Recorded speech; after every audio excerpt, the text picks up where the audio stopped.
couldn't go through or something. Right. I'll say okay to the recording. Yeah. Yeah, So that's good. good. Can we start? Yes, of course. Yeah. Hello, my name is Abril Grago from Guadalajara, Mexico, interviewing the great musician, composer, drummer with an extensive career in the music industry, the incredible Chris Slade. Yeah. Hi, Chris. How are you? Hi, I'm good, thank you. How are you, Avril? I'm well. I'm very well. I'm glad Good. that you are well too. Yes, I am. Thank you. Well, your new album, Timescape, just came out on July 19, right? Yep, it How is. was, yeah, it's so cool. I like the art of the cover. Yeah, me too. I like it a lot. The record company did that. It wasn't my idea, but It's I for thought it your was great. idea. Yeah, it's a great idea, I think. Yeah. And you know, it speaks of the title of the album, Timescape. I think I think it conveys the idea very well. Yeah, so cool. And how was the song selection of this album? It was Um, difficult it since you have played with several bands and musicians. Was hard to choose the songs?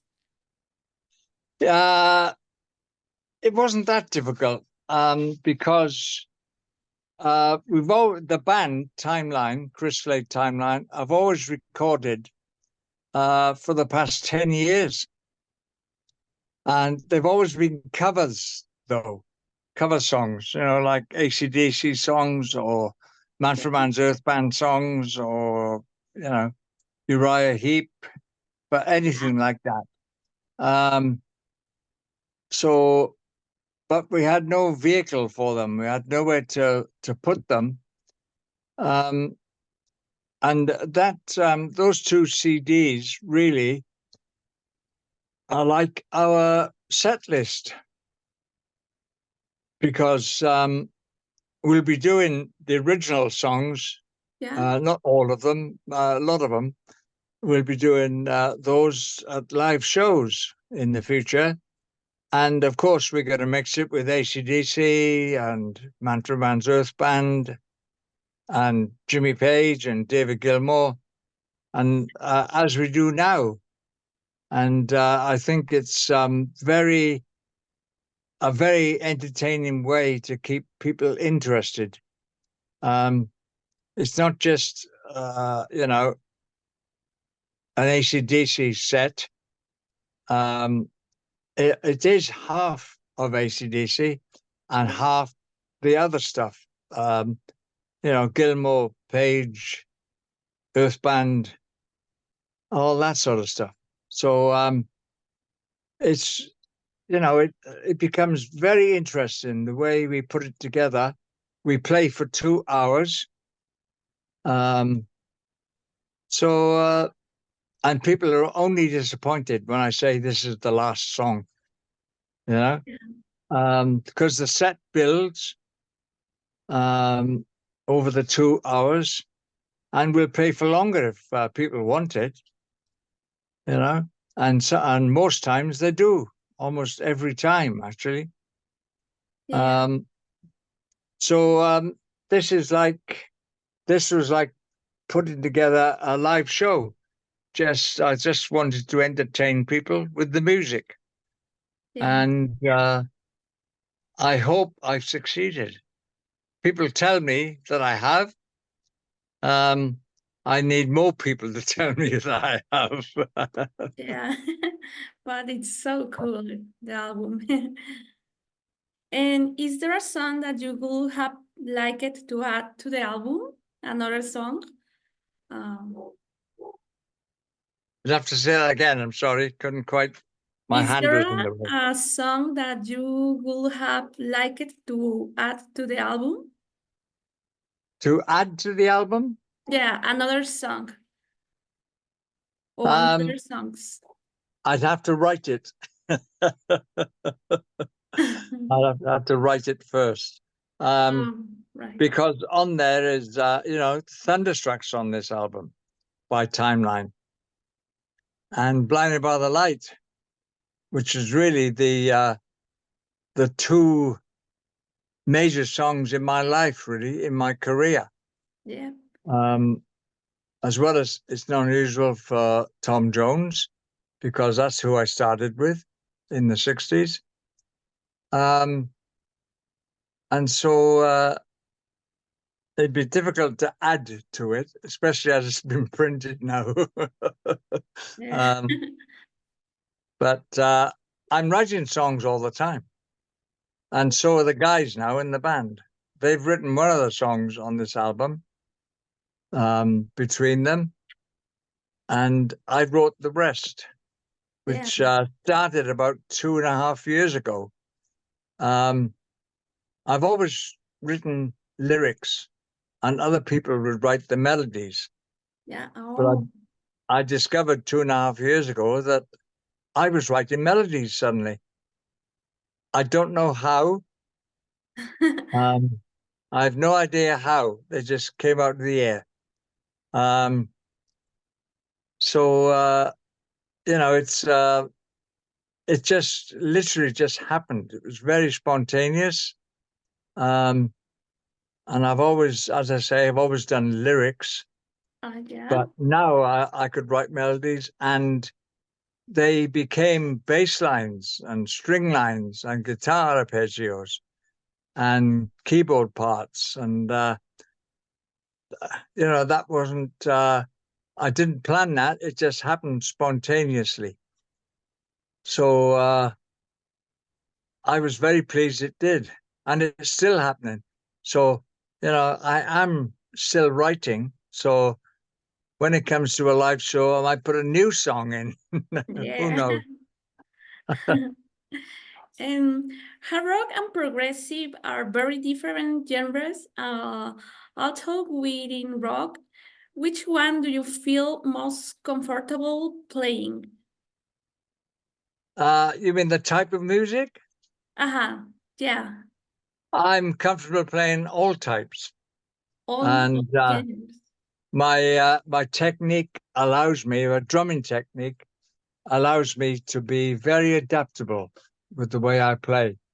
So I adapt my playing to the people I'm playing with.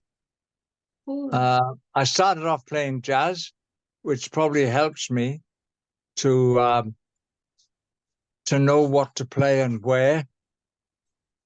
So I started listening to that when I was about 11 or 12 years old. And I was also listening to pop music, because that's all there was around in those days. This was the 1950s, you know. There wasn't a lot around. Pat Boone, it's not exactly great for drummers. Yeah. And so I listened to the jazz drummers because they were great. They were allowed to stretch and be themselves. It wasn't until much later, maybe the 70s, that other musicians started coming along. In the 60s, I think we were all learning our craft, including the Beatles and the Rolling Stones. They Rock. hadn't, when I first met them, they hadn't started writing together yet, Jagger and Richards. So they were doing covers of blues records on stage. That was their set. It was a rhythm blues, what we used to call back then rhythm and blues. It has a different meaning these days, but it was an R&B thing that the Stones are doing. And then the Beatles' first record were all covers.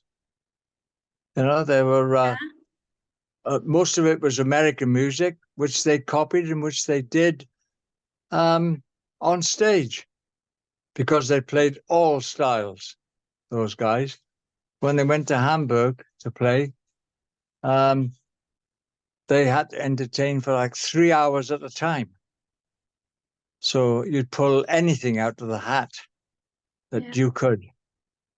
And that made them rounded musicians, I think, and So able to do anything. And then they started writing, and it was a revelation to them. I was a big Beatles fan. Yeah, me too.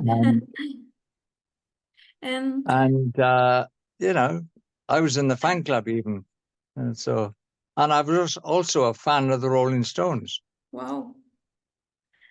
And I bought their first record, both bands actually, Beatles and Stones, bought their first records when it came out. The Stones was it was a Chuck Berry song called "Come On."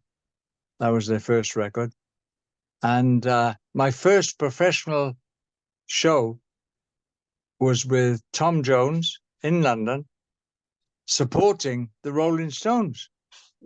oh, that's incredible. That was my first professional gig.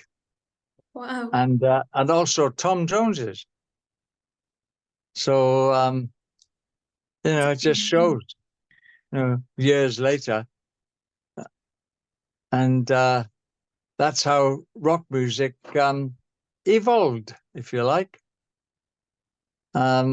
Which is always fascinating to me. I think it's a great thing to see when people were just learning their craft, like the Stones, like the Beatles, and all the other bands that were around in those days. So I've had a great musical education. Wow. It wasn't intentional, but it happened like that. That's so cool. And well, how did you become interested in playing drums? Or what is your first musical memory when you started to play? Yeah, I was about 11 or 12. And my older brother, Danny, taught me to play because he was in a marching band, a street marching band. And he used to bring his drum home. And I would clean it. And because I cleaned it, he taught me a few drum licks. So that's where I started. So if you don't like me playing, blame my brother Danny. And you have a drums in your house? I did have in those days. I don't now.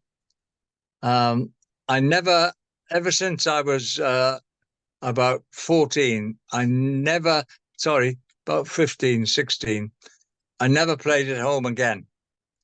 And the great thing that aspiring drummers need is good neighbors. Yeah, for the sound of the drums. Yeah, because my neighbors on both sides, they never complained, never once. So that's so cool. you You're need, lucky. it's very important. Yeah, I was lucky. So yes, I used to keep the drums set up at home, and I used to play when I came home from school every day. And on weekends, of course, I could play for hours and hours, which I did. So, it's that was great. It was a great time to learn that stuff. Yeah, so cool. And talking about your new album, the album came out on July 19, Yep. digitally. You have plans to release it in vinyl, cassette, or CD format? Yes, I'm also trying to get vinyl done. Vinyl. As well, because I think it sounds great. And people like the idea of an album cover, 12-inch square album cover. They like that. I like that as well, actually. And so, I'm trying to get that. And it's on downloads in Brave Words Records. And you can also go to chrisslade.com and get it there in CD form. And also the Chris Slade timeline on Facebook. So I've plugged all the outlets now. Yeah. And talking about this era of digital music, how do you see the evolution of music industry? You'll have to say that again. I'm sorry. Talking about this era for digital music, how do you see the evolution of music industry? Well, I can't answer that because to me, it's that's the business side of it, Yeah. and I'm not really into the business side of it. It's very necessary because that's the way that bands keep going. That's the way they make their money, to go to the next show or go to the next rehearsal or whatever. So it's very, very important, but I'm not very much mixed up in that side of things. So I really can't comment on that. Music always evolves. It always has. Just think between, the 1960s to now. It's it always changes as people's tastes change. Each generation has its own favorite or its own style of music. And they prefer that style of music, if you like. We get people of all ages to our shows, the timeline shows, and it's like an AC/DC crowd, really. You get grandfathers bringing their grandsons along and daughters, and that happens in AC/DC as well. They they bring their family with them. So I think that's very cool, to be honest. I really like that. I like the idea of a mixed generational crowd. And if you play well and if you're a good band, which we are, people will come along with you. They'll enjoy the music and enjoy the trip. So it's because our set is like a history of rock music, really. It goes right through from the 60s to now, even because of these original songs, which is now, So it's the whole of rock music condensed into 2 hours. And I really like that. I find that very interesting to play and to present to audiences. And we play all over Europe.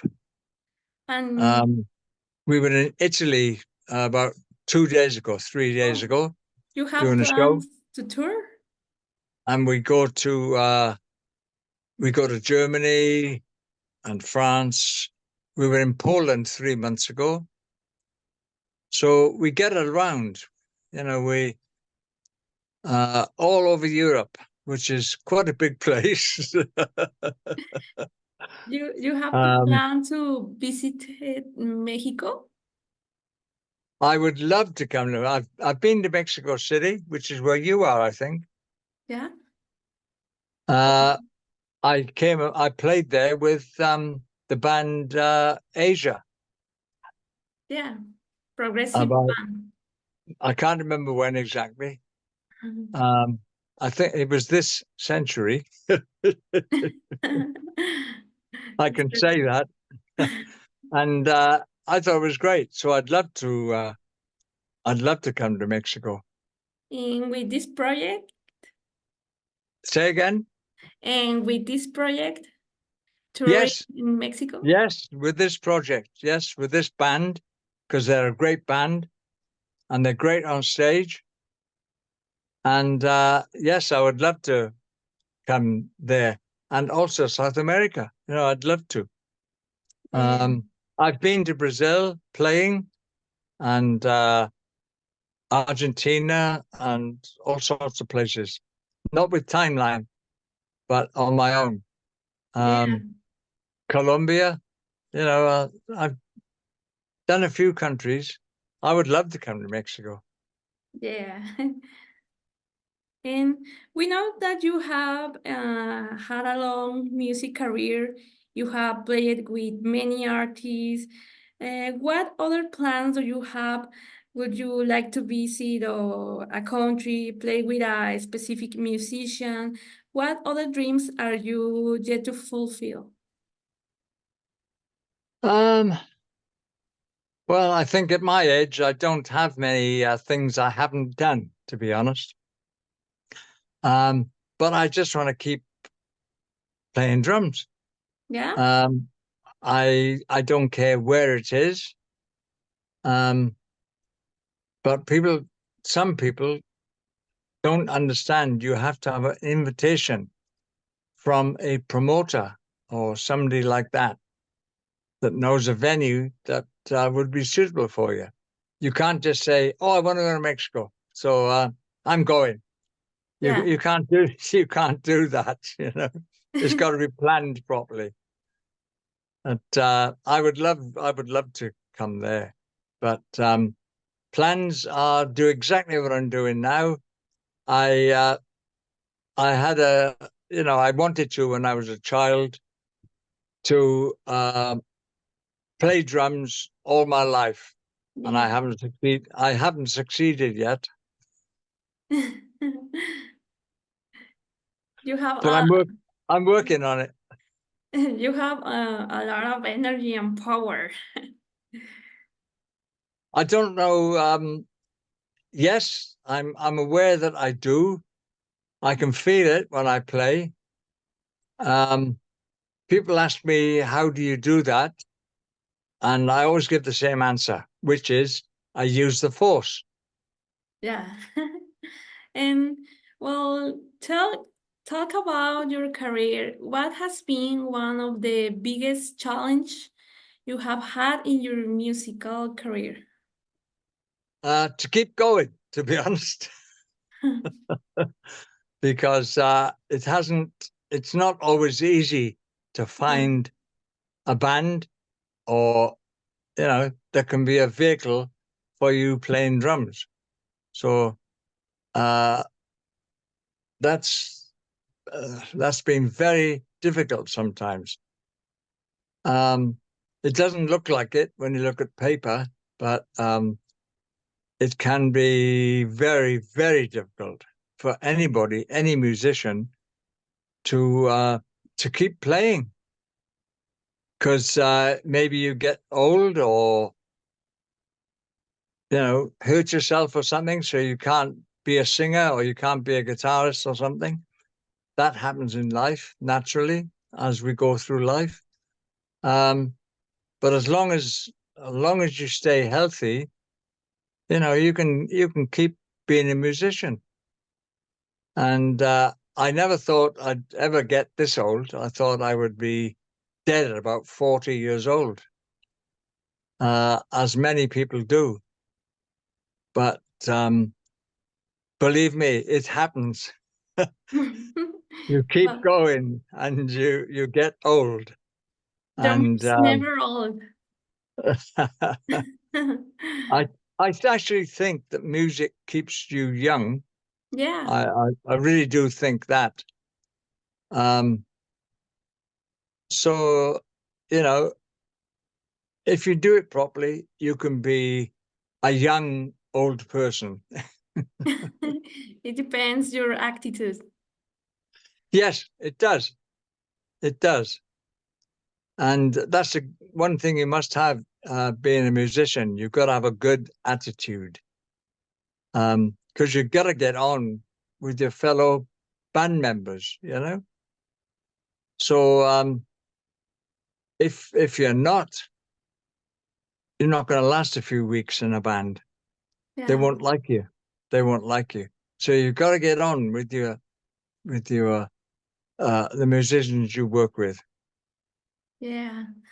And well, this question so kind of funny.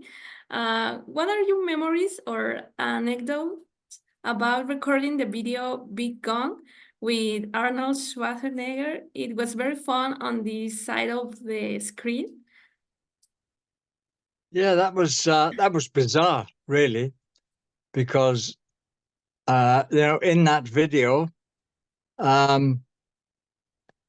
Schwarzenegger was wearing a schoolboy suit, which was completely bizarre.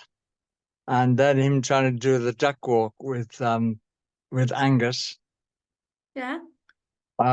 was incredible. He's a funny guy.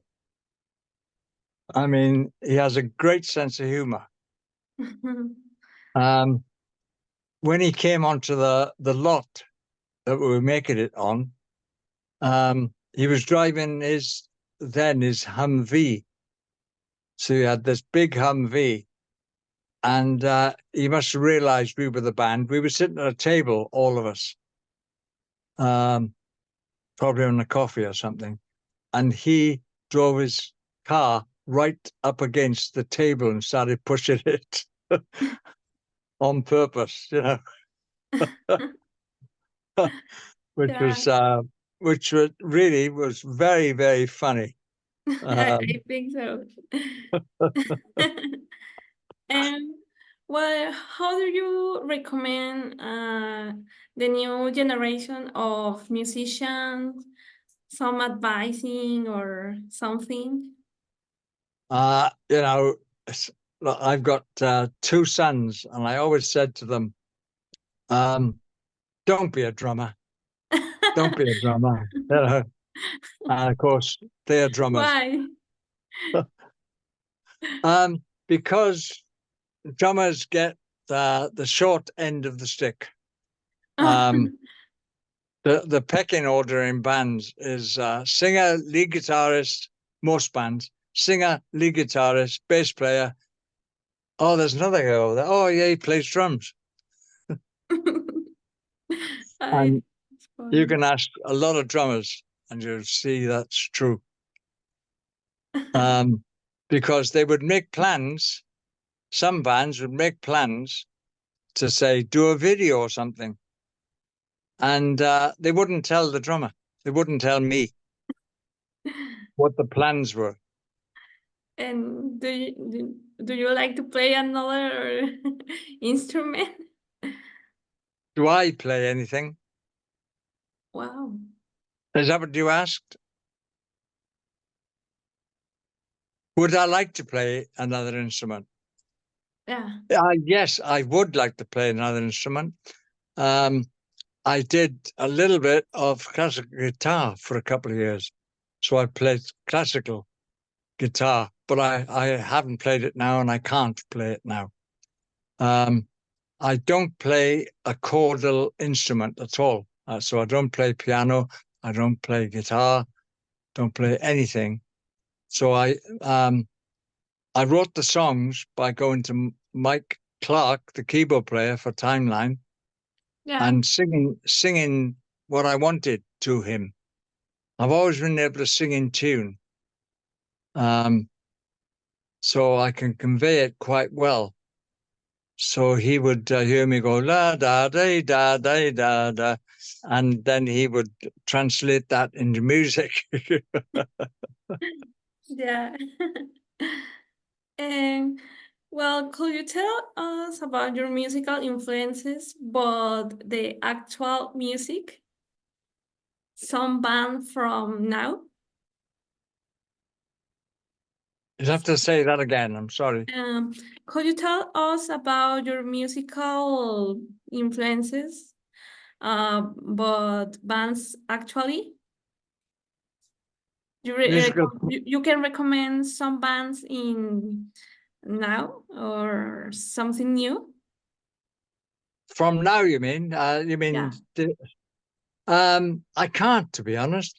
I usually ask my sons when I want to know about somebody, what's happening at the moment or whatever. So I can't really comment on anybody because they're not from the 60s and 70s. So I'm not qualified to talk about this decade's music, to be very honest. I don't listen to it. Yeah. And I don't feel I should listen to it, to be honest. So every generation has, they think, and quite rightly, they think that their generation's music is the best music. Yeah. And they should. It's quite right that they should think that. Because that's their life. And if a song speaks to them, that's what it's all about. Yeah. So if they get the intent of a song, that's good enough. That is valid enough. It's okay. And just one of curiosity, what city do you currently live and what time is there? No, you'll have to say that again. I'm sorry. Just of curiosity, what city do you currently live and what time is it there? No, I don't get. Where are you living now? Oh, in UK at the moment. We have lived in the States. Yeah. Oh, But at the moment, for the last few years, I've been here in the UK. Wow. Well, I would love to continue learning things about the interesting things about your career, but time is short and we are to the end. And I say Of thank course. you very much for your time, for sharing your music, your knowledge. It was very cool. I hope to see you soon in Mexico. I'd love to. Could you send a greeting to Pyromania Media? To say again, to what? Could you send a greeting to Pyromania Media? Say hello. Yes, but I don't know the name.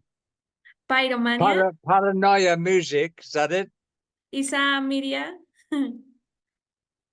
Paranoia Media. Yeah, Right. Oh, Pyromania. I will. This is Chris Slade of AC/DC, and I'm saying hi to Paranoia Media. Thank you so much for this interview. See you soon. Yes, thank you very much. I enjoyed it. Thanks very much. I'm Have sorry, a, but the connection is not very good with the telephone line, you know. no, don't So, worry. so thank you, Avril, and I really do hope to see you in Mexico. Yeah, have a nice day. And you too. Thank you. Bye Thank for now. you. Bye. Bye bye.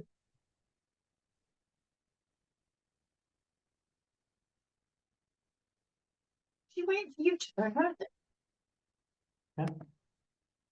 ¿No lo vas a